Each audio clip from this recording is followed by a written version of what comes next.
welcome back for Game 2 of Samsung Galaxy versus SK Telecom T1, this Korean Civil War, as you might call it here. They had met in the LCK postseason, and SKT won that one 3-0. But this time around, Samsung Galaxy have already struck Game 1 here.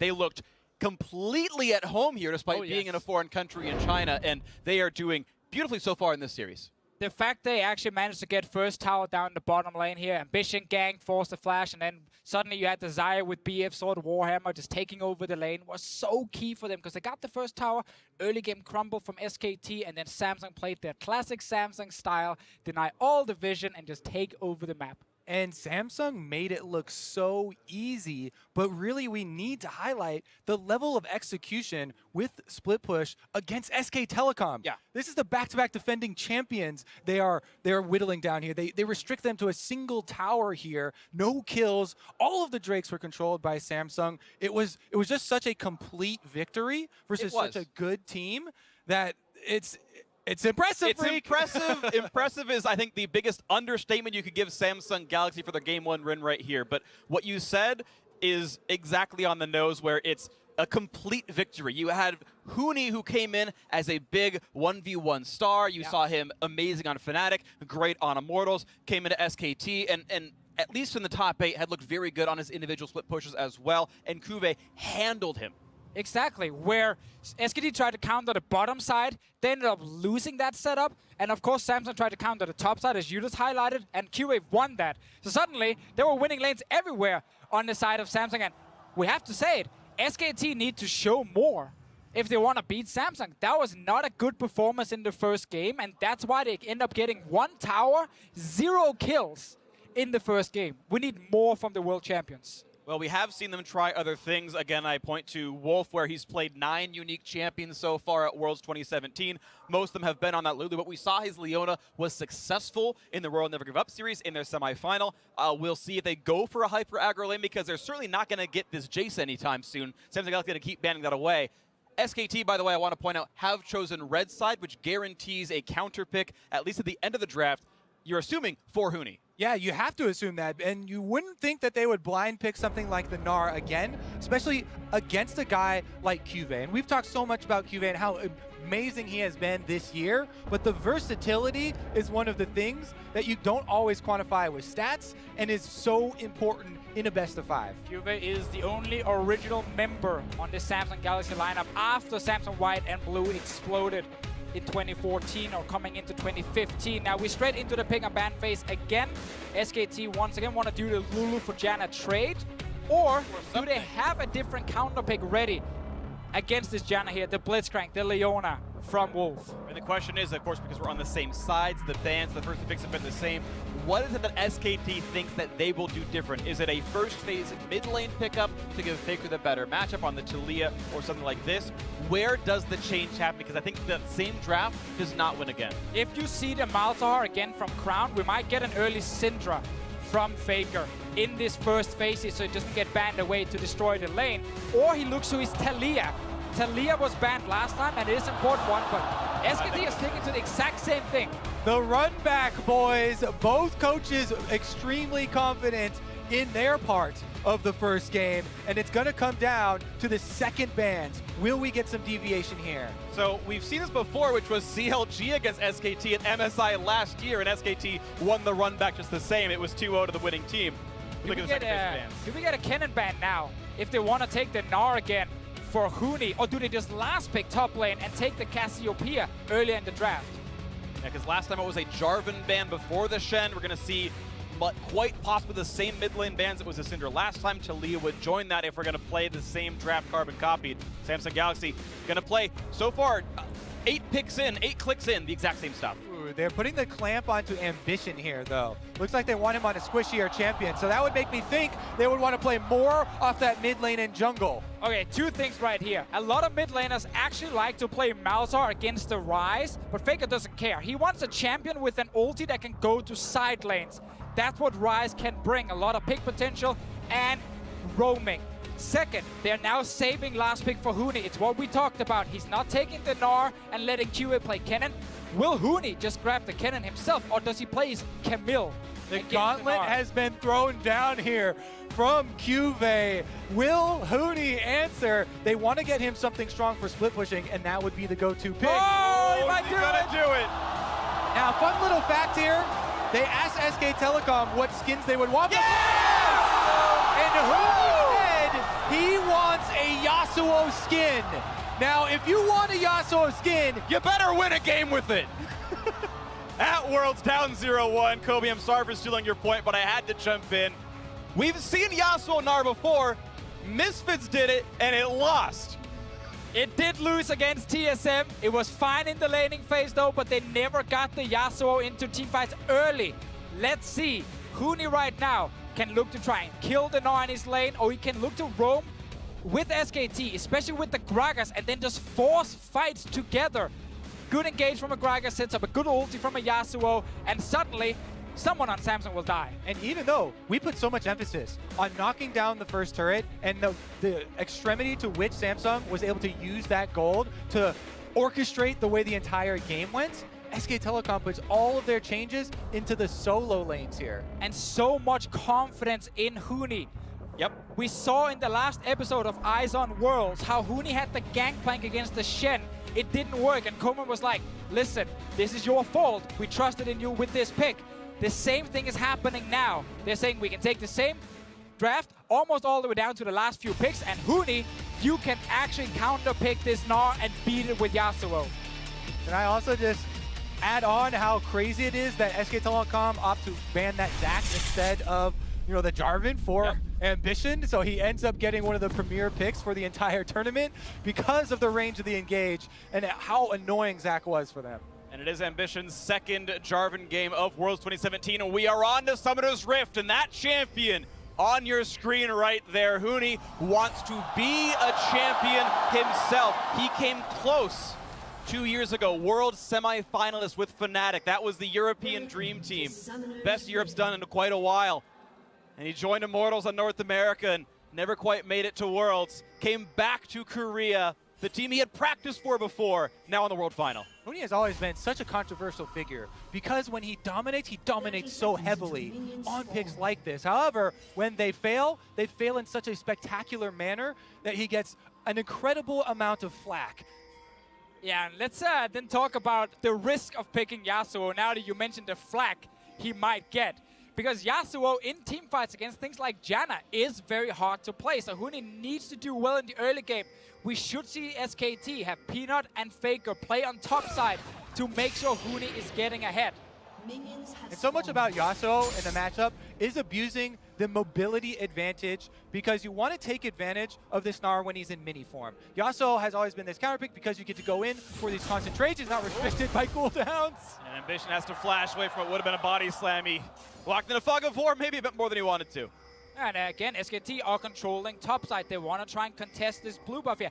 This is something we've seen from SKT before. What they're trying to do is split the map and say, Peanut starts enemy blue buff, so Ambition will go to SKT's blue buff, and they're fighting now. And a knock-up right there to the chase in. Do they have what they need to knock down Kuba? He's going to go for the wall, flash over it, but he's now late to lane, flashless, and likely TP-less as well. Huni going to stick around as well and help out Peanut with this blue buff. And like you were talking about there, Deficio, before, we've seen this so often where junglers try and split the map here basically by taking the resources away from the top side for Ambition, so he has less incentive to go top side, and it would be a bigger opportunity cost if he actually went to try and influence that Huni matchup. Exactly, and it suddenly means Huni can play very aggressive early on in the laning phase, knowing that his jungler is around. Ambition didn't get blue. Yeah, it also means that it is incredibly predictable for the answer here. As soon as you take away topside blue from Ambition, he would want to go answer, steal away SKT's blue. However, the quick movement from Bang and Wolf, as well as Faker being on this rise and the power of this mid lane matchup controls it. We did talk about Misfits before with the Yasuo. Therefore, I want to mention a jungle path you can take in Ambition's situation if you want to gank top. And that is do your Wolf camp and then sneak behind the blue buff and jump over the Baron wall and appear behind Huni to surprise him. Max Lord did it. Right now, though, Ambition is just farming and he's very low. Got no mana. He went for the machete, started U-turn-2 on Jarvan. There is no gank coming in for Ambition for a while without this blue buff. Nice little jukes coming out from Kube. Gets a nice trade on Huni. Pushing her turret, though, will be up in farm by quite a bit. Yeah, let's step back a little bit and look at just this lane on the top side. We talked about the Yasuo and how he wants to abuse the movement here. You want to leave one of the minions available for your E back out when the Gnar is approaching that mega form. So you can see him as soon as the bar started to charge up, went back out, so there was no answer trade. And as you mentioned, Freak, the blue denial from Ambition is incredibly important for Jarvan's early clear. Now he can't support that top lane matchup. Everything is so intertwined here and really does affect the solo lane matchups. And Yasuo can also block the boomerang from Gnar, so there's no reduced cooldown on it. You're not landing any good poke, and then Yasuo is just safe, jumping around the minion wave and constantly trying to threaten you in mini Gnar. Typically though, on the professional stage, we don't see kills level 2 and 3 in just pure 1v1 laning. Huni is getting control at the moment, but Cuba is playing it very safe and not dying.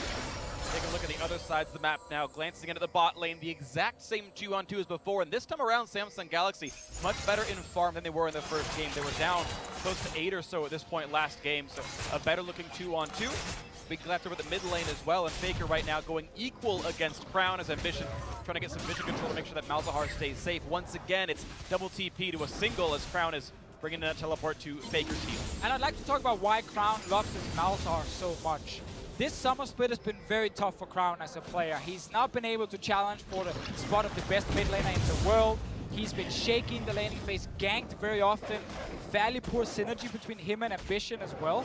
So what Samsung have done now is they've found a champion that brings hard engage. A champion that just wants to survive the laning phase. And when you put Crown on that, as long as he's not dying early game, he will be extremely useful in the mid to late game, like we saw in the last game here. And that's what they're trying to do again with this Malzahar.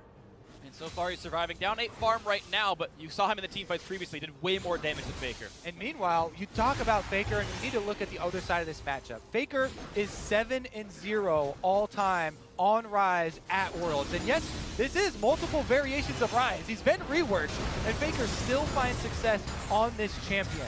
Now, one of the things I talked to you as official between last game and this game, as Faker goes for a trade. Pretty good at League of Legends, gets a nice trade down on the ground, puts him down to about 1/3 and walks away and just one-shots the Voidlings. Yeah, one of the things we talked about, though, was Faker and mobility, and how Samsung were able to deny him mobility as far as the Talia and the Galio bans last time around. But Rise does bring an element of that with his ultimate. And I know you hate Rise as a champion because he's been losing so many games at Worlds, but I like it when Faker plays it. Yeah. Because Faker is very good at using it aggressively, especially the ulti, and now he's on the way top. There's a few seconds till Kuve's flashes back up, and he's going to be able to walk away from the turret in that time.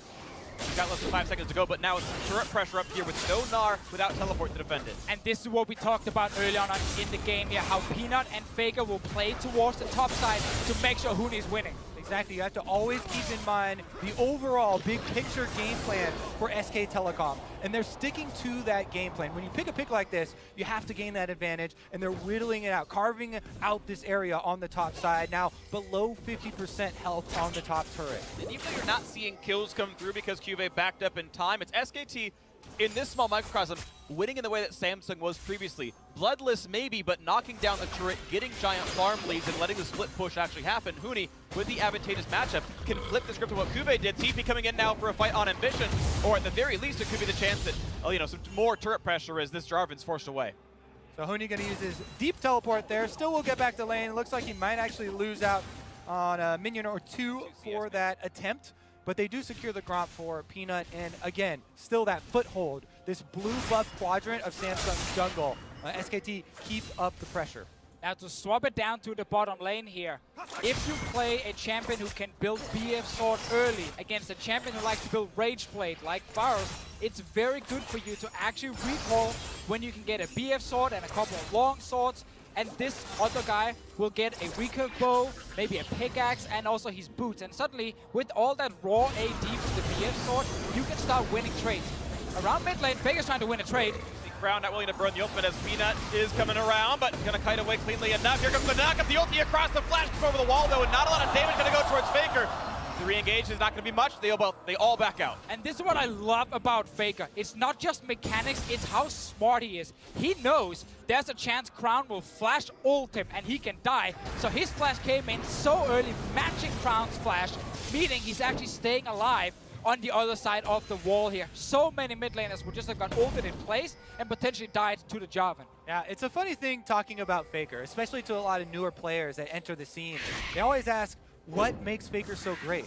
How has he been the best player for so long? You know, if you think about how many patches and how many different metas he has found success on, I always come back to how well he's able to predict enemies' plays and how well he's able to think into the future and cut off your best strategy seconds before you're able to execute it. It always feels like he knows slightly more than every other mid laner about the matchups he's playing.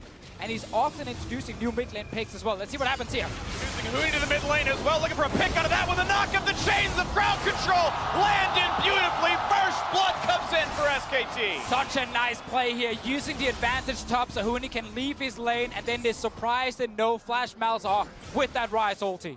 Huni does not have teleport from the last time they used it deep into the jungle though, so QV will push one wave into top side. I think they are happy to pay that price. Faker's Rise, now with First Blood, with the CS lead, and more importantly, control over the center of the map. Here is the Realm Warp that starts it all, Yeah, it's a great setup with Peanut coming in as well to land the knock-up that sets up everything here for SKT. And Crown, poor guy, just wanted to get his little minions to push that wave and then back away.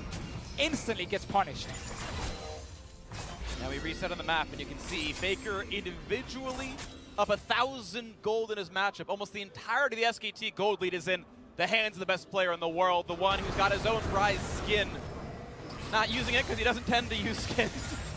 His own fun little quirk about the game, but looking at the chance of a gank. Ambition coming around. They know it's a flashless Rise, but he's got heal and he walks away. Yeah, they don't know if Peanut is in the jungle waiting for this play here. Meanwhile, we just saw the gold in the bottom lane. Like, Bang is almost on 3,000. And I talked about this before, how you really want to go back and get your BF sword and your long swords when the enemy team is just getting attack speed and you can start winning lane.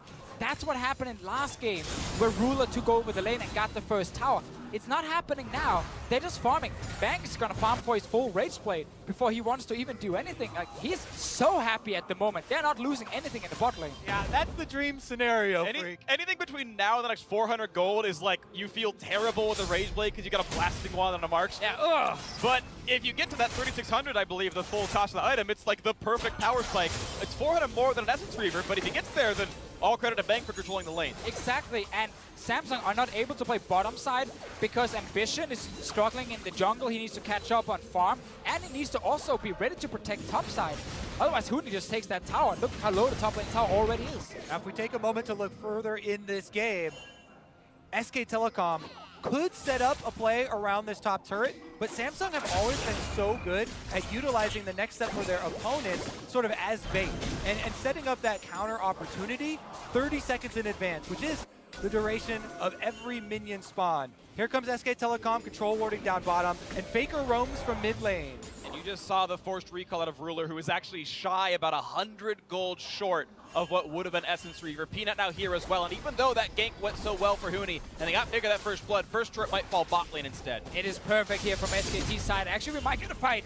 Good body slam, but look at the burst damage out of Ambition with the Oki Thunderlords adding in as well. The chance of a TP for Kube canceled out, forces 3 flashes out of SKT. A lot of flashes blown right here, but SKT continue pushing in the bottom lane. Now Ruler is back though with items. Nothing on Bang's side. He wants to go back to base as fast as possible. This will give Ruler a chance to get some damage on the bot lane tower. It's going to be a slow recall as well. He had to kill off a cannon wave before the back without items. That's the slowest way you can do this. He'll be back late. Ruler here trying to push up and see if he gets any of those late recalls. He actually checks that Tribush blind, but still gets the fake out here. And a Wolf actually stops his recall, delaying it slightly. Big power spike. Frick, you are an 80 carry mate. Yeah. You see this in the bottom lane. That feels amazing. It's the best feeling ever. Now, let me set up how big of an explosion of gold is about to happen, though, because we went over how low the top turret health for Samsung is. The bottom as well, setting up an Ardent Sensor plus Rage Blade buy could again be another visit from Peanut, from Faker, who has that important control of the mid lane, just to get these objectives. You don't even have to follow through on a dive. You don't even have to follow through on a full roam. As long as they threaten and are able to get the objective, this gold lead that SKT have right now without any turrets could just explode off the map and be the opposite story we had in game number 1. And that's why you gotta respect that SKT go into this draft in game 2 and say, yeah, the first 3 picks were fine. We're gonna do the same thing again. This time we're not going to lose the bot lane tower early. And then they prepare this Yasuo against QV's Gnar to now have a winning top side as well here. I like the adaptations with Ryze and Yasuo, and I like the fact that Bang and Wolf are able to go even in this bot lane. Put the faith in Huni, so far so good. He got that assist on First Blood. Mountain Drake spawning, but Samsung Galaxy not that same pressure over bot lane. And again, same matchup, and yet SKT doing much better now in the 2-on-2 as far as overall lane control. They got a bit of help from Peanut, of course, that's nice as well. But this game, though so much of it is similar, looking so differently, well aimed for SKT. And we're seeing also Ambition on this job, and here, second time, as you said, during the tournament. First time he played it was against WE in the first game of the semifinals. He couldn't find any early ganks, it was really too effective for him, and it kind of fell apart for him and the team. This game, he's been under so much pressure. While Ambition is a fantastic shot caller and a big leader for the team, he's not always the most active jungler early game. And this is a little risky for SKT. They don't have summoners on bot. Flash to the knockup, they're gonna go for Bang on this one. Look at the damage up, but he's got no way out. Ambition traps him in, but look at the damage back from Faker. He just survives the entirety of it. And out goes Samsung Galaxy, 3 flashes down. Huni comes down to the bottom lane and completes his teleport though, so SKT have to commit to all the resources in this area. The Mountain Drake should be taken in toll in exchange for this top lane turret. QV is whacking away. But so important they keep the TP on this Gnar here. SKT, yes, they get the one Drake, but no kills at all. Well, flash advantage will go back towards SKT, though next time Peanut's got it, there's no one really able to get away from it. Only Crown and Kuve have those tools. And you can tell, Huni, as soon as the bottom lane play fizzles out, he just makes a beeline, runs straight back to the top side to try and save the rest of this turret so that SKT don't give up that first turret bonus. They've worked so tirelessly to get themselves into a position to capitalize on that advantage. But at this point here, SKT should play around top side, get that first tower down, unleash Huni in the top lane, instead of having all these plays around the bottom side, because that's actually allowing Samsung to get back in this game here and not fall further behind. No turret just yet, and this top lane tower's been low for a long time. It has been low. It's been an interesting look for SKT because the mantra coming in was Huni, play for yourself, get you the 1v1 matchups, and yet his big plays have been coming down to the mid lane to get first blood for Faker, coming down to the bot lane to help secure the first Drake, and he's going equal in just the lane itself. Definitely credit to Samsung for not allowing that explosion to happen that we talked about in the possible early game opening here that SKT were trying to pry away. Now, though, we've got almost a full reset for SK Telecom as they're able to go purchase, and the first item timings are coming through even more than the Ardent Rage Blade that we've been talking so much about. You know, Huni here, as well with the Phantom Dancer, really gets to go in. Yeah, and I think on the other side here in the top lane, QV going Black Cleaver first is actually fairly risky. I love getting the cooldown reduction as well, but not rushing Frozen Mallet is tricky. You don't right now like feel very tanky, and Huni's all in, especially once he's level 11. It's something you've got to respect. Like typically when I see Gnar versus carries, it's Frozen Mallet and a lot of early armor to try and make sure you don't die, and then you just kind of whittle them down slowly. They're basically two paths right now for SKT to walk down, because they're the ones with the priority, mainly because of all the control they've been able to get around Faker, but they can either go that top lane path you mentioned. Well, here we go in mid. Couple of barrels, but none of the big triggers pulled out. Ambition able to flag and drag out to safety, no big deal. Minions cleared out, but a low health jungler gives control back to SKT. Faker right now able to roam with Peanut there, looking for that top lane tower we talked about. Cuba, he knows he's trying to get away as fast as possible. Realm Warp comes in, they're committing to it. Here comes the attempt there, right behind, gets back over the wall, the flash to get away, and he's got a long run ahead of him. Up and down the river, the bot lane's nowhere near, running away from Peanut. All flashing! They're gonna keep up the chase there, and they get the slow! The ult is gonna land pretty perfectly there, rooted in place, that's gonna be the kill. Faker getting the second and only kills of the game. It all starts in the mid lane where they get Faker in control, and then he roams with the jungler. That's gonna be first tower now for Huni in the top lane. And SKT, we saw this just before here, when they win the early game at Worlds, they're 8-0. They're looking so good in the second game. Let's see if they can keep that one going. The paths to victory getting wider and easier to navigate as they just machete back the vines and realize that there's daylight at the end of that tunnel, and they can tie up this series 1-1 if they keep going. 3,000 gold lead so far, immaculate for them. No Drakes given up, no turrets, no deaths either. We might be going back to back with bloodless games if it keeps going this way. Both these teams very controlled in their play. Yeah, as we can see from the mini-map, this was telegraphed from SKT for the play they wanted to go for, but the willingness to blow these flashes and Peanut getting just in range for the slow landing on his barrel sets up the perfect ultimate there. Cube was about to go for the hop, but didn't have it in time, and they're able to capitalize completely because even more important than the kill, the objectives. Top lane turret is down, plus the Rift Tail. That means SKT can finally start to chain those objectives. And they're still defending the bot lane tower. That's where Samsung are looking so often. They want Ruler to get this turret here. EQ's down. Mickey uses it to run away a little bit. The flash chases in, looking for the trade, but in comes the duel, and look at Bang! What? And he does not have a way out for this one. The flash was already used. Barrier pop for some time. In comes Crown, and they're going to find their first kill of the game. Kube staying alive as well. The chase forward. They got the root into Faker. Samsung Galaxy. The flash tornado. J secures a double kill for Ruler. Miscommunication on SK Telecom as Bang flashes forward for the ultimate into 3 Samsung members, and the rest of SK Telecom not committing.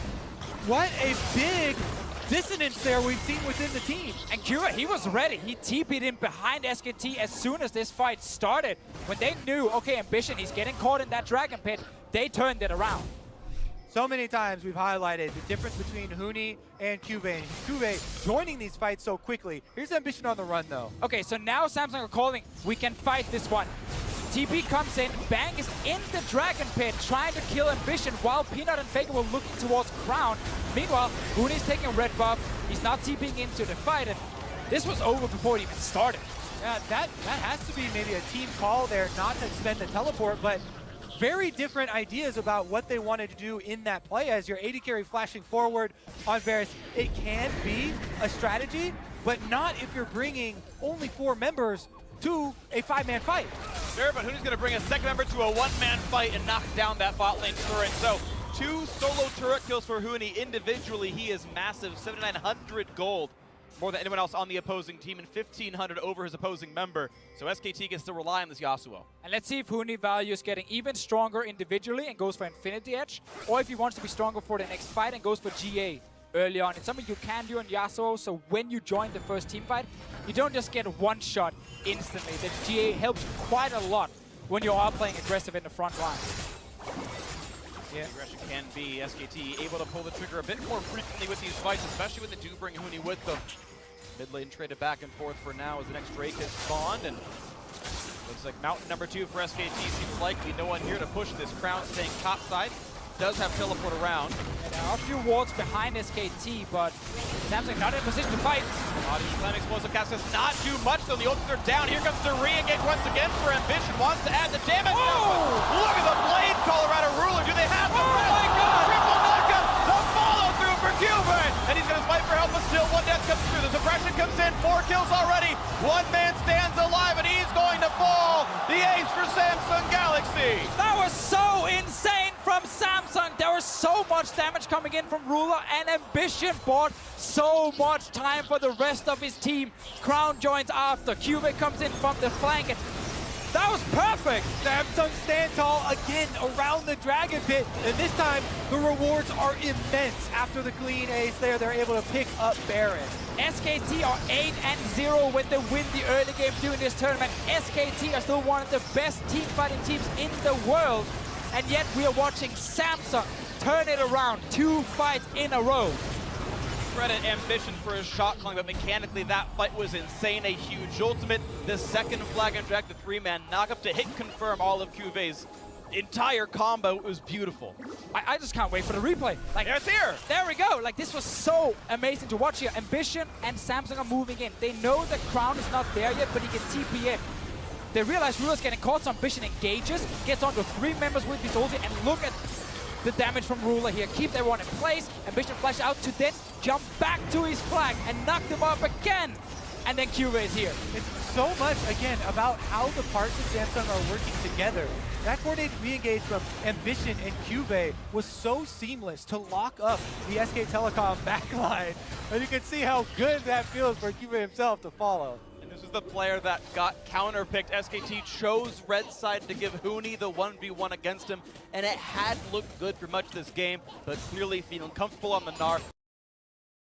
And while ambition on this Jarvan. It's not been a big pick for him during the tournament. We are seeing why so many teams value the Jarvan, especially when you play against champions without dashes. There were no flashes on the side of Bang and Wolf. So when they got ulted by Ambition, they were stuck in place. And that allowed Ruler to land his CC, that allowed QV to land his ulti, and the Jarvan pick that was left till the end of the draft paid off big time in this team fight. See now bot lane starting to fall. The turret lead, the first of the game now. Samsung Galaxy finds their third. And SKT's mountain breaks don't mean much if you're not winning in map control anymore. There's no objectives to fight. This lead now over 3,000 up. Huni's still going to put the game on his back. Infinity Edge second item. 100% crit chance thanks to the Yasuo passive. He can melt any champion in duels if he doesn't die first. Juve does go with the Randuin's himself to try and mitigate that a little bit. But meanwhile, the Baron buff is what's really important here. As 24 minutes in, Samsung are continuing to pressure on the secondary line of turrets. Also the thing about Samsung's draft here with this Janna, they're ready for Huni to join fights. They can use the Monsoon to disengage after the ulti is over, and that's where Huni's build might hurt him, because yes, he has a lot of damage, but as you highlighted, Freak, he dies very, very quickly, and he needs to play it perfect to get back in this game. Yeah, the Janna, not to mention, one of the favorite targets for Malzahar's melee champions, and this is a DPS Yasuo. If he's brought into the team fights, that can definitely lock him up. And all the key damage tools of Malzahar are immune to wind wall. W, E, and R all pass through that. They're not projectiles. It all shows up on top of you. He can block Ruler's damage, but not Crown's, and Crown's pretty big. He is, and that's the big thing about Crown's role on this team. We talked about earlier how it's been a rough split for him, but as long as he can click R in a team fight on a key target, the rest of Samsung can then actually take down that target and win the fight. So Crown is less of a superstar carry and more of a support at this point. All right, once again, we should get another vision toggle, because just like that, 2 back-to-back team fights for Samsung. They take the entire second line of turrets, starve almost all of the vision from SK Telecom out. Lone ward down there, that means nothing. The little freak ward there is perfect. Is the only survivor, but the complete blanket control here for Samsung after picking up that second team fight, after picking up the objective, really led, again, by Ambition. His in-game leadership has been one of the biggest things. Yeah, by Ambition and by the fact that this Samsung lineup have gotten another year under the belt. A lot more experience. These 5 guys were playing against SKT last year in the big final. Lost the first 2 games, looked nervous, were all over the place. They're looking like the team who's more in control and ready to turn around the big fights, especially Ruler on this Xayah. He was a rookie last year when he made it to the World Finals. Now he's not a veteran just yet, but he's getting there. Yeah, they're looking confident and they're acting confident as well. You see, even before the game started, in Ambition's interview, he talked about last year, we had to go reach for extraneous picks here, try and surprise SK Telecom, but this year, we are the better team. And so far, they've shown it. You look at the top 8, and it's very clear Samsung came in looking like the favorites based on gameplay. And it's so funny, I've seen people like give analysts flack for quoting history, but no matter how bad SKT have looked at various years, they always did manage to turn it on. And the question is, when will be the year where someone finally holds up to that level of metal, really? And maybe this is the one where Samsung Galaxy say, look, we know you're clutch, but we are just better than you pound for pound across the team, and this might be the time. This will be the first time where Samsung are then able to say, you know what, this is a playoff game, and we're showing up big time. This team in the LCK, they lose almost every playoff game they're playing. They never made an LCK final with this lineup. And now they might win the World Championships. I mean, the first time Samsung Galaxy with this squad played on a really big stage for something important was the World Final last year. There's no LCK finals to go for. There's no huge crowds for like the regional qualifiers for them, and they finally came to Worlds. And when they were there, they made it all the way to the very top of it. And here, you saw them get on the big stage. They 3-0'd Longju in their first best of 5 at Worlds this year. 3-1 against EWE, which was the regular season champion from China. Now up against SK Telecom, the reigning world champions, and they keep passing these tests so far. And they kept talking about revenge against SKT in this big final. And they kept also talking about how they didn't have to change their play style. They're playing the correct way at the moment. They're going to pick exactly the same way they've been doing so far during playoffs, and we're seeing that here. Good bot lane, try and get QV in a good match up top. Didn't work in this one game, but then he joins teamfights instead, and he shows up. That's why it's so impressive. If we think back to Champions Select, Samsung the confidence showing here as well. Happy to run back, and they're posing the question to SK Telecom, who are not used to having to be the ones to answer because they are the back-to-back defending champions, but they haven't been able to find that answer thus far, and Samsung closing in once again. We gotta then look at, okay, how can SKT get back in this game here? Big wombo combo can happen when you have the Gragas ult combined with the Yasuo. I think actually going for Core JJ with that combo might be the way in, because if you don't kill the Janna instantly, Monsoon knocks the Yasuo away, resets the entire fight, and then Samsung will struggle. Oh, sorry, SKT will struggle. They're going to struggle for some fight in the top side right now, looking for the play, but not going to get it. A good silence out of Crown, and Baron up in 15 seconds, and we've seen this song and dance before. Samsung Galaxy playing the vision game for the Baron secures. And those right there, those are actually plays to highlight when you're playing this strategy, because the important part for Samsung is not crumbling when SKT make that attempt at a pick. Here's that vision that you're talking about around the Baron. They're very thorough in cleaning it up. SKT can't see anything. They don't know the red buff being secured. There's a barrel to watch vision. Suddenly, Peanut silenced at half HP. Crown's got ulti. And how do you start a fight if you can't see anything? How do you pick the correct target if you don't even know where the members from Samsung are on the map? Yeah, you know, they will be on the top side, but that's not enough. And ulti here used by Ruler. That's the right choice by Bang, though. Trade ult for ult, get Peanut in for the next one. Look at Ambition, though. Looking for a potential fight. Well, it's a 6,000 gold lead. They could pull the trigger. Kuve's here. Knock up, not quite going to land on Peanut. Going to trade the flash for an ultimate. Cataclysm is down. The zoning silence. Now, is there going to be a re-engage? Kuve on the chase, but Peanut's got nowhere to go as Kuve flashed to the other side of the barrel. Two more autos. Doesn't land the clock or the iceberg or whatever it is. Peanut juice to the side. But that's a huge chunk out of Peanut, the jungler, so they're starting up the Baron. They're going to try and draw SK Telecom into the darkness. Uni is here, though. He's waiting for that big knock-up. Oh, Faker's ulti. Round number 2, not going to happen thanks to the sounds, and there was just no way in the vision. If you had it or not, it didn't matter, as Baron Nash has been secured by Ambition. 2 straight clean pickups. Here comes the Blade Caller. Really getting a bit low. Redemption gets some health back, but the fight might still continue. Ambition waiting on the wings, does not go in. Samsung able to utilize the health that they chunked out of Peanut and the vision that they had set up prior to earn a huge objective. Even with a little bit early of a smite there from Ambition, they 100% secure this objective, stopping them at the Pixel Rush. 2 games in a row where Samsung understand how to take over the mid lane before going to the Baron. They know if Booney is sitting in the side lane, well then Yasuo loses quite some value for the team fight because he won't be there for the engage. He won't be there for the initial knock-up from a Gragas because he needs to TP into the fight. That's why Ambition are so confident just starting it, engage onto SKT, force them away, take control mid, and then go Baron right after. It's the same setup every single time, and it gives so little counterplay. Such an impressive series here from Samsung so far. And a different story this time around. Peanut gonna have to run over for his life. Maybe a bit aggressive, or excessive, I should say, on the ultimate right there. Was afraid of getting chased on, but otherwise had good jukes to not ever be rooted by the Blade Color. Requires 3 feathers and moves sideways nicely. Mid lane, though, back under siege. Samsung Galaxy, we've seen this before. Yeah, Baron number 2 is the key to open up the SK Telecom base. Brick by brick, Samsung Galaxy are trying to dismantle the SK Telecom dynasty and build a foundation for their own. The way they're doing it is either by outplaying early game like game 1 or outplaying in team fights like in game 2. SKT have been trying to go for these drafts that wanted to win in the early game and then snowball, but it's backfired twice now in this series. Booney is still with the team here, hoping they get a good engage. Try and one-shot Core JJ if you can. Ruler, nerves of steel, but gets rooted. QSS is away. Ultimate still up for the next disengage tool, but meanwhile, keep your eyes on the mini-map. 2 lanes pushing here for Samsung. Minions in the mid lane, and SK Telecom have to flee. on into this one. He's going to silence. What? That wasn't flash, I'm sorry. Crown walk forward, though, and just turns back around. But they zone them away from the minion wave that's flooding into the top side here. Meanwhile, this entire time, Kube's on the bottom side, also with a Baron buff, and Samsung slowly flows.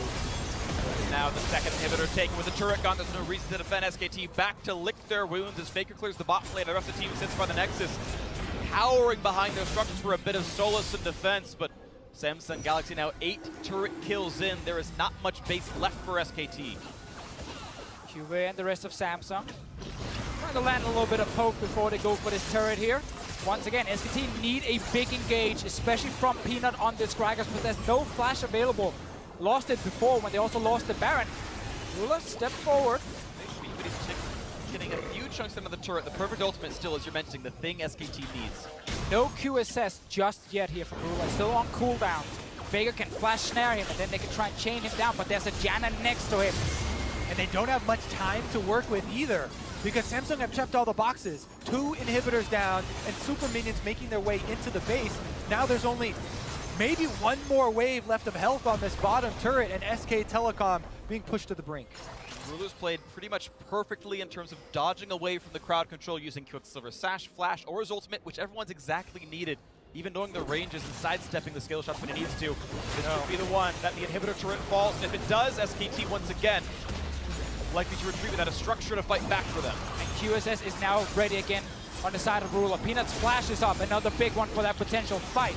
But Cordy J is so far back. Look at this, he's playing so safe. He knows he could be a target.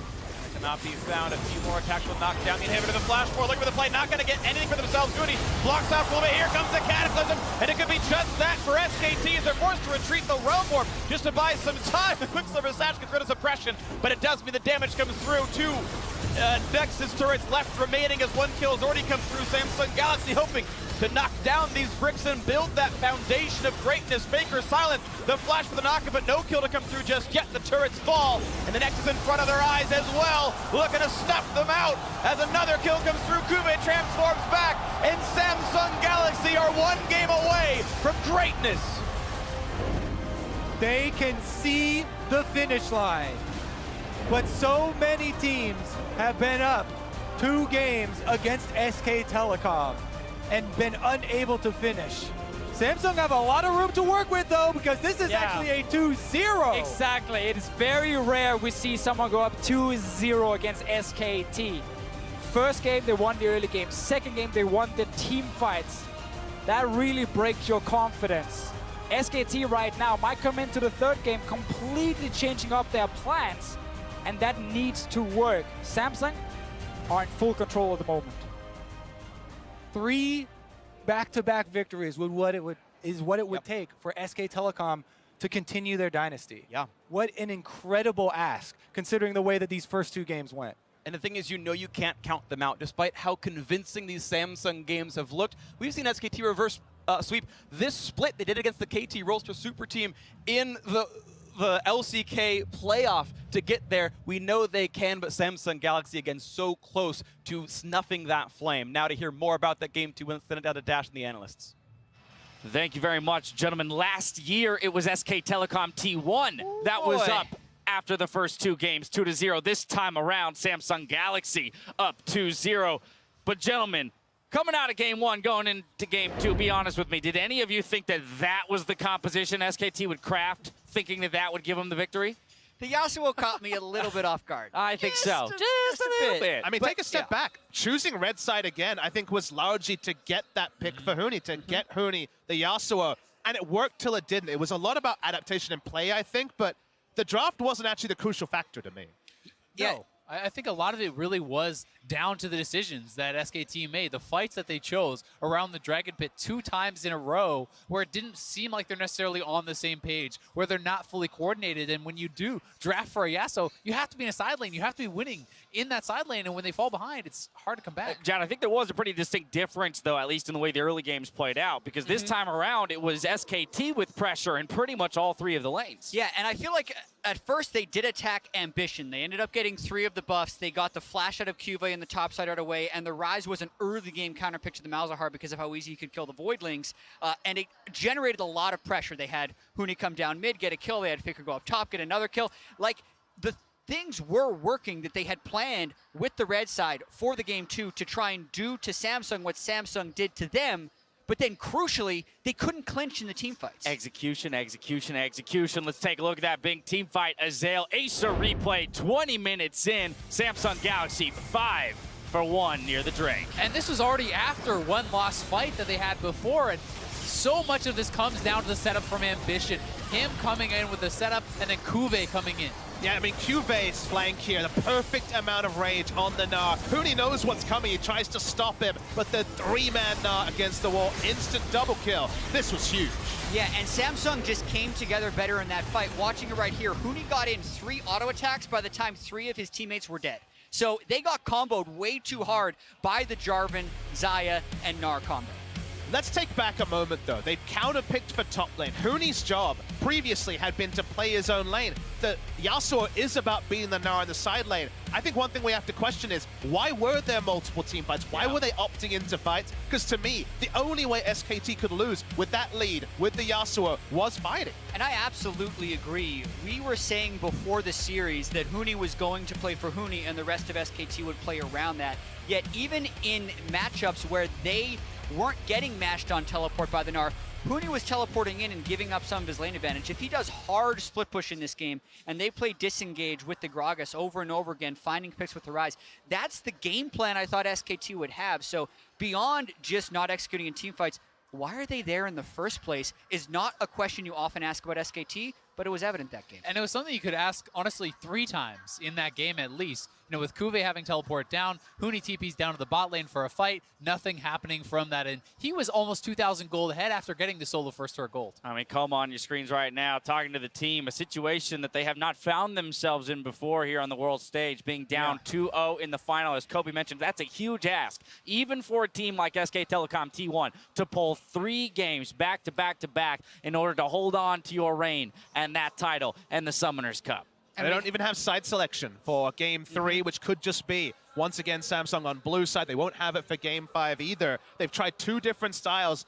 both of them with the focus on denial. That hasn't worked. I don't think we're going to see Varus Gragas on red side again. I think they need to start giving Samsung comfort and finding comfort of their own, because they don't have much to hold on to. And I'd even say, is the Lulu really giving you that much value when you're skipping over something like a Syndra into the Malzahar? You know, he's blind picking Malzahar 2 times in a row. 2 times in a row, Faker has the counter pick and really has not made him pay. Yeah, and I find it interesting that I still see Peanut sitting in that chair. I'm wondering if Blank is going to be subbing in, just as we're wondering if Samsung's going to be taking the blue side. You would expect Blank to be subbing in, as they have done so often during the regular season, but to the point, 2-0 down in the World Final. No SKT hasn't been in this spot before, but they've been down 2-1, and they are undefeated in elimination games, 9-0. Flip side of the matchup is Samsung Galaxy. You saw the player cams throughout the game itself. They are feeling it, right? They feel like they're on fire. They said it themselves. We said it. They've got to come in with confidence today if they want to take down SK Telecom T1, and they're playing with it. It's one thing to say, it's another thing to do. So many teams at this point have been 2 wins up on SKT. None of them have been 3 wins up on SKT at the World Final. They have a chance to sweep. They just have to be able to play Game 3 like they did Games 1 and 2. And Jat, you're leaving the door open for SKT, and I think that is everyone's natural inclination, but today feels like a different day. It really does feel like Samsung going to get over the line. My original prediction was 3-2. I'm not going to sit here and say 3-0, but it's feeling more like a 3-0 than a 3-2 for Samsung Galaxy, to me at least. Oh, well, I mean, you got a response to that real quick? I mean, we just have to remember, last year's World Finals, we're sitting in the opposite position. Samsung pushed us the distance, right? It went to a Game 5, and it was very, very close, so we do still have to give SKT the credit. All right, well, that's going to do it here for this segment. It's time now for Samsung Galaxy as they've grabbed another win and are just now 1 Smash Nexus away from the Summoners Cup. Stay with us to see if SKT can keep the series alive in Game 3.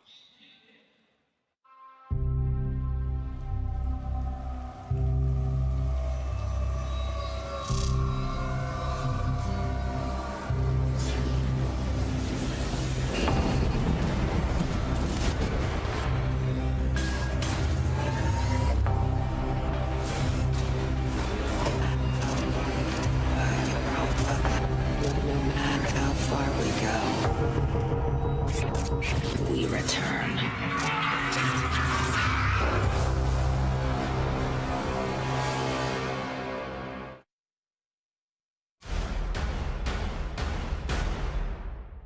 Untamed power. Limitless skill. Only one remains.